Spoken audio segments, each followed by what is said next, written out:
Hello, I'm Dr. Dale Atkins, and I'm happy to be with you.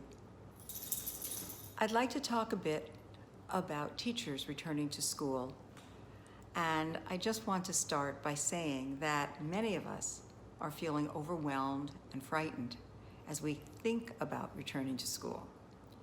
When we are in that state, it's very hard for us to take in information and to hold on to it. So today I have a simple message. I'm asking you to think for a moment and identify what you think is most important in this moment for your particular group of students. For some of you, I suspect most, it's establishing or reestablishing a sense of connection and safety for your students. Depending on the age of your children, what might that involve? For young children, a simple lesson plan that involves fun and a clear objective. Look what we accomplished today. We now know how to do whatever it was you taught them to do. We need to give kids lots of encouragement and express joy of being together, whether in person or digitally. With older students, recognize how challenging it is to keep safe distance, but despite physical distance, how much we can gain from each other really paying attention and also listening to our different perspectives. Create realistic expectations. Reflect on where your children are emotionally. Some of them may be doing really well, and others may be very fragile at this time. Plan your teaching with this in mind. Given your specific students, what's most important to establish first? Build a support team around yourself. With whom can you share your concerns and your fears? Who can help you come up with creative ideas for addressing the unusual moment that we're in now? If you have 2 or 3 people, whether other teachers at school or friends from outside of school, who are good resources, make a plan to connect with them regularly. This is not a time to go it alone. In addition to paying close attention to how your children are doing, pay close attention to your own mental, physical, emotional, and spiritual state. This is a time to practice self-compassion. That's compassion towards ourselves. Which leads me to self-care. Many of you are experiencing the demands of school in addition to caring for the needs of your families. Given all of the demands you face, what can you do? What specifically can you do to help yourself be well and have energy physically? You may need to let some things slide in order to get more sleep.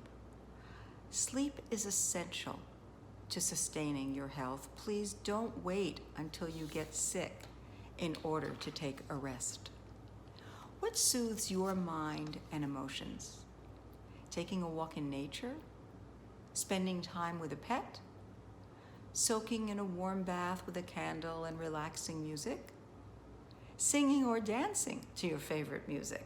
What are the things that come to mind for you? Take a moment and write them down. When we are busy and stressed, we can push ourselves way too hard. But research shows us that we will think more clearly and creatively if we take periodic breaks and release some of the stress from our bodies and our minds. A 5-minute dance or laughter break may help you think through a challenging situation that you have to deal with in the classroom tomorrow in a very creative way. Whether we like it or not, we are all being forced to face the reality of living with uncertainty. It does not help us to resist it and dwell on the frustration and anger that we may feel. It will not help us to dwell on what may happen next month or even next week. What do we face today? What do you face today? What do you need to do today to plan for tomorrow? Keep your focus on what's happening now, at this moment in time. A choice you made last month regarding where you go or who you see and how you would adhere to or bend your own rules about personal safety may not be the choice that you make today. Others may have an opinion about your choice, and they may be very vocal about expressing their opinion. But I'm asking you to listen to your own inner voice and use that voice as your guide. That voice is grounded in your own values and will help you to modulate various levels of comfort. Everything changes, and it changes day by day. So keep your finger on your own pulse and listen to that voice. In the midst of all the difficulties and disappointments and challenges, what is happening at home, in your neighborhood, at your school, that you are grateful for? Look for the things that are happening and savor them. You know, when we can make changes to our brain by the way we think. Our brain actually does change when we think positive thoughts and when we think negative thoughts. And it only requires 15 seconds to release endorphins that reduce stress chemicals. We are built biologically to note danger for survival purposes, but there is so much that is good and beautiful, and it may pass us without our even noticing it. We have to give it more than a glance. A wise practice, especially now, would be to make a point of looking for that which is positive, that which is uplifting, and to do it every day.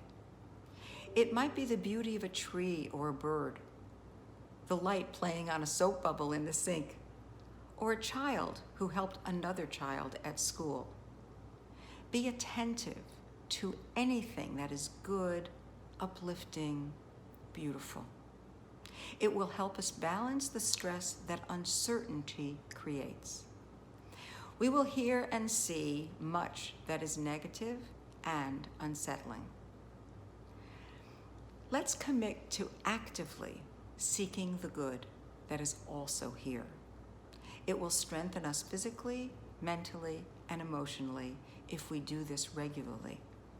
It may not be easy at first because we need to train ourselves to do this, but we can make it a habit, and it will help us every day. This moment that we're in requires courage.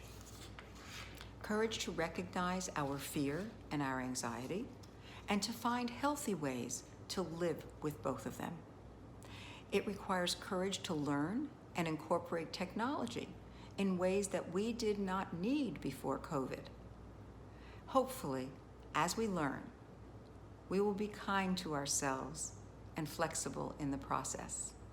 And hopefully, too, we will take time to breathe in and out slowly, so we can ground ourselves and we can appreciate where we are at this moment. Thank you so much. I wish you all the best.